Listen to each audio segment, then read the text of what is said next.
खुदाबंद के फजल से, खुदाबंद की कृपा से जो प्रेयर माउंटेन है, मैं आपको जल्दी गुड न्यूज दूंगा 6 गुना बड़ा होने की। अब प्रेयर माउंटेन में जहां वहां पर हम हजारों लोग फिट कर सकते हैं, लेकिन मैं चाहता नहीं था कि हम वहां एक भीड़ की तरह बैठें। तो अब वो इतना बड़ा हो जाएगा कि हम रोज हजारों लोग भी अगर आएंगे तो तब भी लगेगा नहीं, वो इतना बड़ा हो जाएगा। और परमेश्वर ने मुझसे कहा है, इस अनॉइंटिंग हैंकी को, जहां पर लिखा है उसके कोड़े खाने से तुम चंगे हो जाओगे, और पौलुस का वचन लिखा है कि उसके देह से रुमाल छुहा कर जब बीमारों पर लगाते थे वो चंगे होते थे। तो जब आप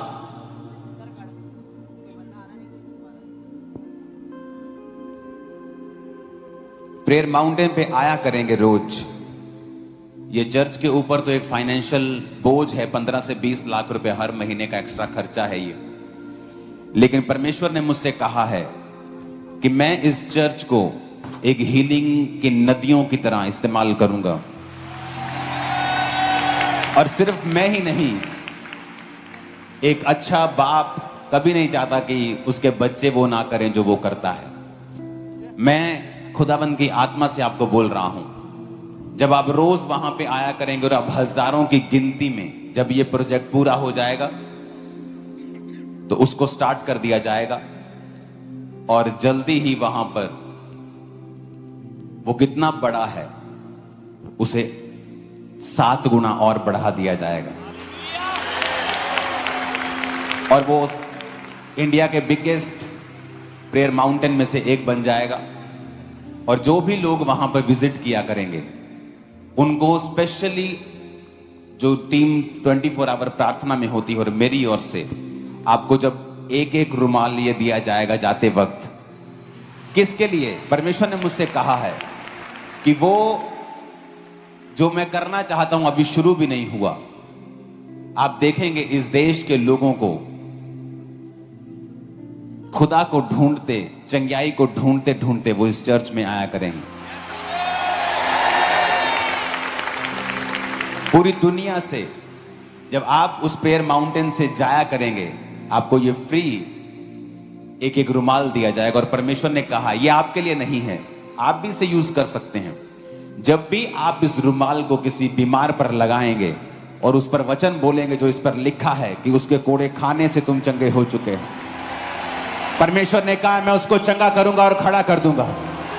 आमीन ऊंचे वाला चाहिए चर्च।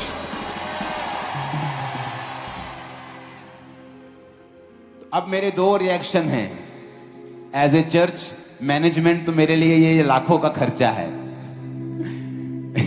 लेकिन बाय गॉड्स ग्रेस, एक प्रेरित होने के नाते, आपका अगुवा होने के नाते, ये एक ब्लेसिंग होगी कि हजारों लोग आया करेंगे रोज। और प्रेयर माउंटेन आने के लिए आपको पीछे से जाने की जरूरत नहीं पड़ेगी। आपको एक ऐसा रास्ता दिया जाएगा कि वो फ्रंट रोड से शुरू होगा जो आप प्रेयर माउंटेन जाया करेंगे, और हजारों की गिनती में लोग वहां रोज होंगे, क्योंकि वो इतना बड़ा होगा कि अगर आप 2000 लोग भी वहां हैं तो नजर भी नहीं आएगा कहां बैठे हैं। और जो चर्च के मेंबर्स हैं जिनकी बारी साल में भी नहीं आती है, आपकी बारी, मैं कोशिश किया करूंगा कि हर 6 मंथ में, हर 8 मंथ में आपकी एक बार बारी जरूर आ जाए और आप वहां पे जा सकें, और रिपीट भी आप जा पाएंगे, आप रिपीट भी वहां पे जा पाएंगे। तो ये एक ब्लेसिंग होगी हमारे लिए। लेकिन आपको प्रार्थना करनी है इस पूरा हफ्ता कि परमेश्वर ने जो योजना दी है वो पूरी होने पाए, और जो काम इस हफ्ते हमने करने हैं वो होने पाए। और आपको प्रार्थना करनी है कि परमेश्वर वो सारे कामों को कंप्लीट कर जो तूने अपने दास को बोले हैं वो हो। मैंने आपको आज, ये बिगेस्ट संडे है आज तक की मिनिस्ट्री खामरा चर्च का टुडे। अगर आप पीछे देखेंगे तो नहीं, कैमरे में तो आप देख ही नहीं सकते ना, आप कैमरे पे नहीं देख सकते आज के लोगों को। इट्स टू मच, ये बियॉन्ड कैमरा बन चुका है आज, क्योंकि यहां से आप एक लेवल तक आप 700-800 फुट तक देख सकते हो, उसके पीछे फिर आप नहीं देख सकते। आज बियॉन्ड कैमरा चला गया है काम। आज खुदाबंद के फजल से जो मैं आपको आज बातें बता रहा हूं, मैंने आपको कई लोगों को जाने नहीं दिया, वो लोग बाहर से आए थे, मैंने कहा रुको, क्रूसेड करने के बाद भी मत जाओ। परसों मेंटरशिप मीटिंग होगी, उसके बाद थर्सडे मीटिंग होगी। आज आपको फॉर्म दे दिए गए हैं, दे दिए सबको फॉर्म।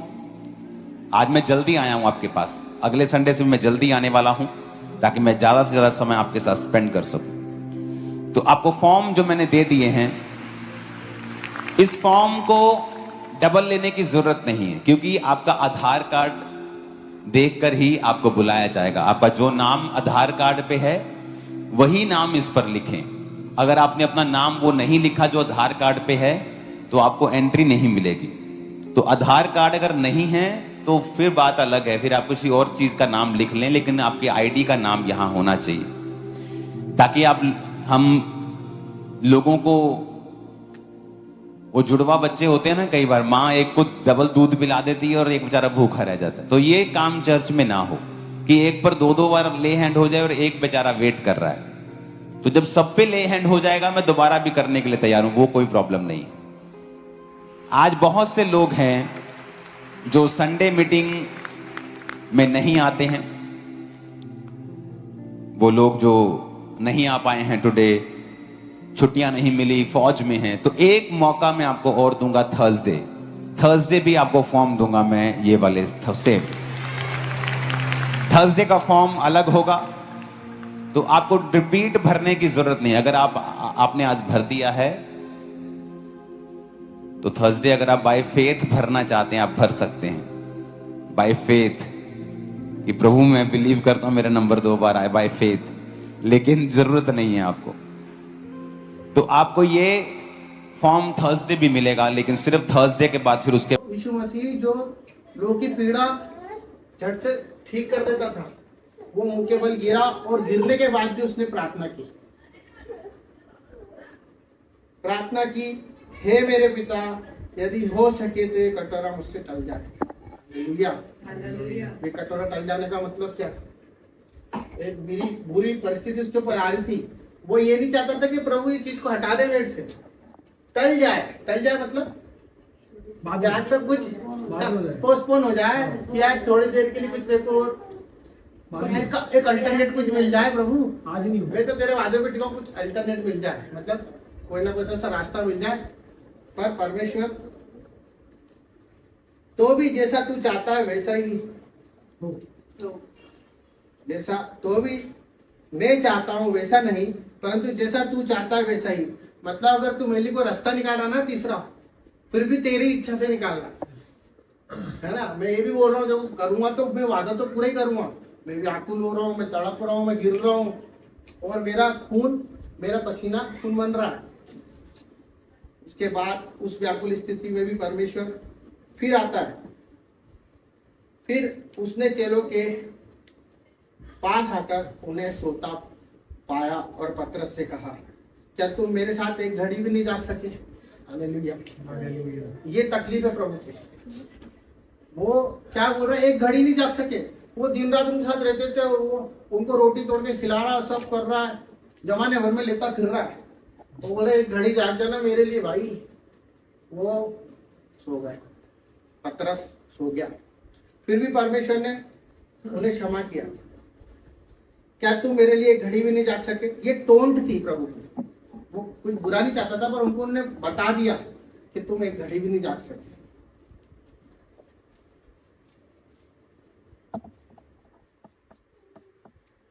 फिर उसने चेलों के पास आकर कहा, क्या तुम मेरे साथ एक घड़ी नहीं जाग सके? जागते रहो और प्रार्थना करते रहो कि तुम परीक्षा में ना पड़ो। आत्मा तो तैयार है परंतु शरीर दुर्बल है। यहाँ पे परमेश्वर साफ साफ बोल रहा है, क्या मैं तो पड़ गया हूं परीक्षा में, ऐसा ना हो मेरे साथ तेरा भी क्रूस होगा। जागो और प्रार्थना करो। क्योंकि मैं तो परमेश्वर के वादे पे टिक गया हूँ। तुम भी जागो और परीक्षा में न पढ़ो। और उनको वहां पे भी प्रभु ने एक वर्ड के द्वारा समझाया कि जो आत्मा ना तुम्हारे दिन भर बोलती रहती है, परमेश्वर आपसे प्यार करते हैं, परमेश्वर आपके प्रभु ये अब तेरा शरीर तेरे साथ नहीं दे रहा है, क्योंकि तू दुर्बल हो गया, तू दुर्बल स्थिति में आ गया, क्योंकि नींद हावी हो गई।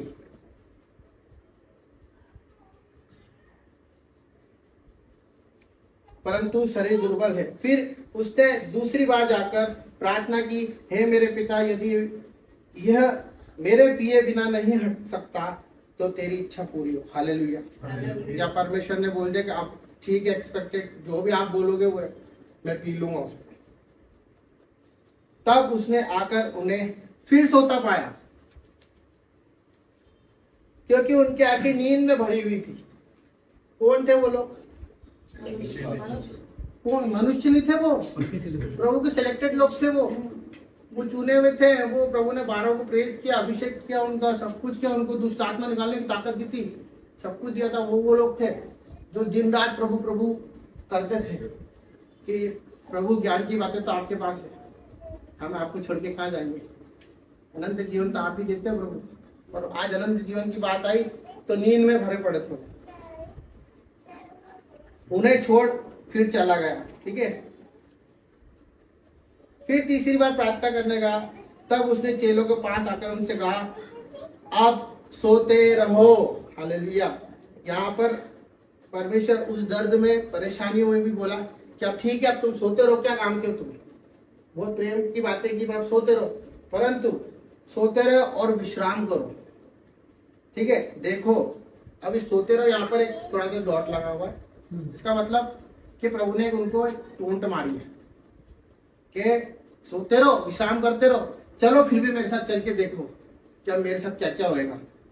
यहाँ आगे वचन में लिखा है कि देखो वो घड़ी आप पहुंची है और मनुष्य का पुत्र पापियों के हाथ पकड़ा जाता है, और चेले देखो मेरे पकड़ने वाला निकट आ पहुंचा है। पकड़ने वाला निकट आ पहुंचा है। अब पकड़ने वाला कौन था और पकड़ाने वाला कौन था? और पतरस कौन था जो 3 बार इनकार करता था? ये कौन थे?